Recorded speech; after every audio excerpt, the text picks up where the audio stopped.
K-pop Demon Hunters. So after yesterday's Terrifier 3, which I love, I also love K-pop Demon Hunters. My lovely husband has treated me to go and see the sing-along version, which was just a cinema full of kids. It was great. It was really fun. I absolutely love this film. I love a lot of animated films and a lot of children's films. I grew up watching, I was a Disney girl, and I got into anime really young. And this is just one of those classic, feel-good, vibrant, great moral of the story films about acceptance and love and, good versus evil. And the songs are absolutely incredible. I play them all the time, much to his annoyance.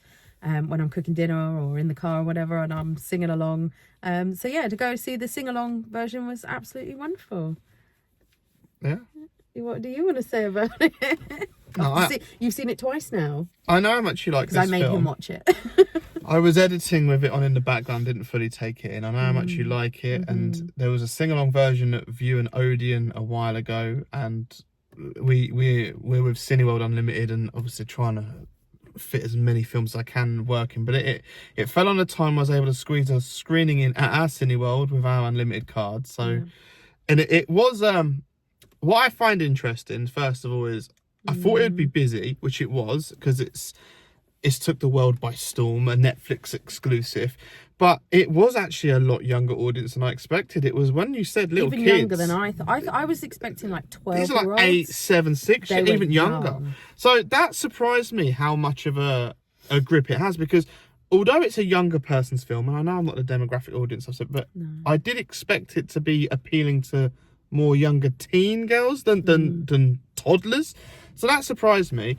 I do just want to say as well, though, it's just a strange one, because as I was talking to you, with these exclusive streaming productions, like Netflix originals and even Disney Plus originals, and sometimes Amazon, like there's a lack of releasing. Barbarian is another film where there's no physical releases, so you either have to subscribe to a certain streaming platform, which is a big ask because there's a lot of streamers out there. You can't subscribe to them all.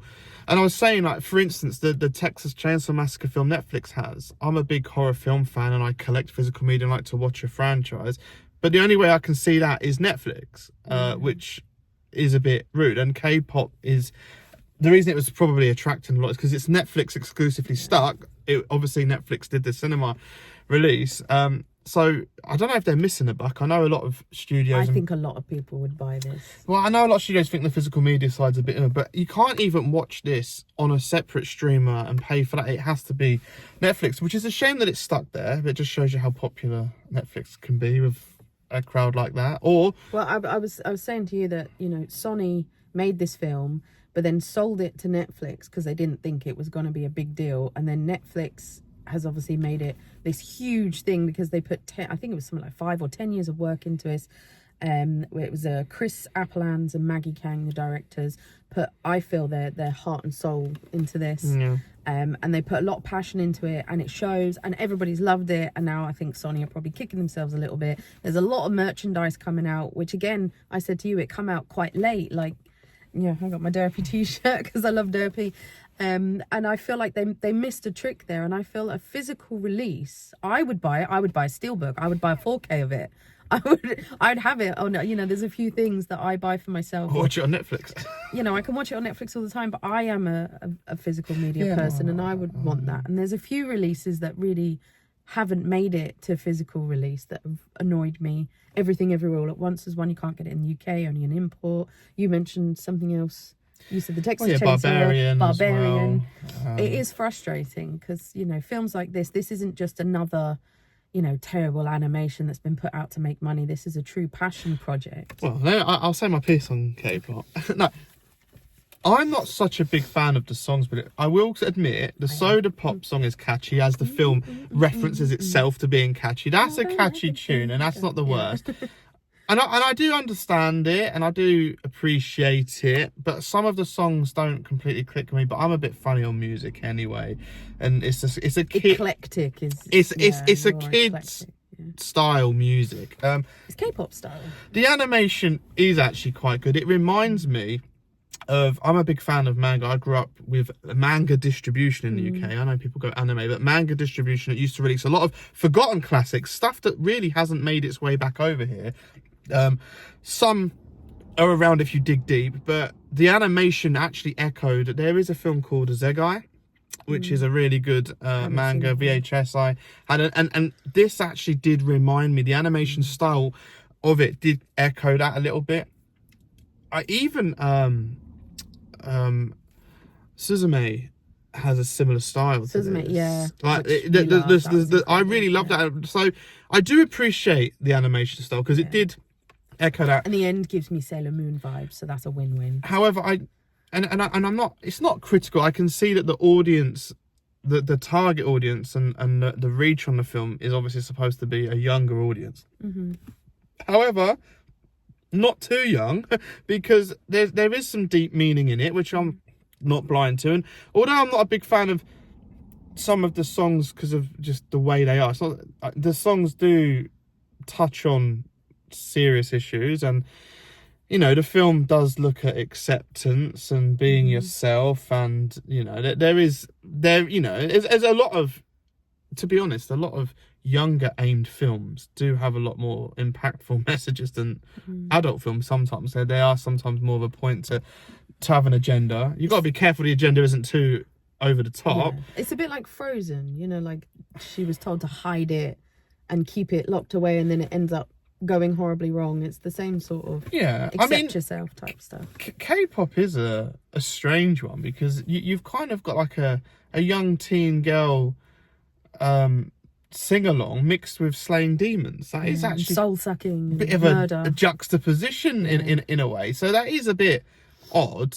Obviously it's nothing really that bad. It's only a PG, but there's no blood or anything. But I enjoyed the animation. I enjoyed some of the sequences. It's not amazing to me. The message is fair. It's been done before. It's not unique and original in its message of being oneself. I mean, that's been touched upon for years of cinema and film. It's not nothing new, but it's doing it in a modernized way for a younger audience.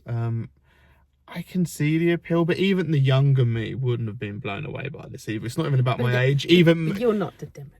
No, but I grew up, when I was a young child, when I was like literally 8, 9, 10, 11, 12, I used to live on Mango and Guyver and Dominion Tank Police. You're more into the action. And Fisted and All Star and all this stuff. So I was more into things like, I was watching Sailor Moon and Digimon. And, yeah, you're younger than me, but I used to collect the VHSs and OVA series. So it's not new to me. I haven't just caught on to this whole, you know, Asian cinema of animation. I've Korean, I believe. I've been into that since I was a kid, of that nature of film. So it's not, but it is what it is, really. I know you really like it. I love it. It does it for me. I really enjoy it. And I do love the music a lot. Very sing-along music. There's some bits that made me laugh. Mr. Cat made me laugh. With his little plant pot. That was quite funny. And then when the bin's knocked over and he stops and looks, it's like the OCD. And the exasperated bird. He's like, ugh. So, you know, there is light-hearted humour. It doesn't take itself too seriously. It is fun. I had fun with it. We were the only people in that screening without kids as well. I think literally the weird, sad people stood out at the back of the screen. It does have a strong cast as well, because you've got Ken Jeong plays Bobby. He was in the Hangover series and he does stand-up comedy. He's a really big actor. And then Lee Byung-hun plays Guima. He's the guy from Squid Games. So he jumped on the bandwagon. And then Daniel Dae Kim, who's another famous actor, is Hila Han. So it's got a great cast to it as well. And I was telling you all about the singers and their K-pop dreams, and now they've surpassed those. I will say, though, to sum up for me, it is cheesy. It's a cheesy film. You know, it is a bit silly. It is obviously childish. It's okay. It's nothing I'm massively excited about. I'm not on the hype train for it. Well, it wasn't made for you, but for me, is great. It's like an extended recommend music it. video. It is like one long music I video. will say as well, when it first came out and it was this K-pop Demon Hunters, I heard the title and was like, what is this? I'm not into K-pop. I've never been into K-pop. I know of it, obviously. And I thought it was just ridiculous. But then everyone kept talking about it. It kept coming up on TikToks and social medias. And then Chelsea, our stepdaughter, watched it. And she said it was amazing, said I should watch it. I'd really like it. And I was like, yeah, whatever. And then I put it on.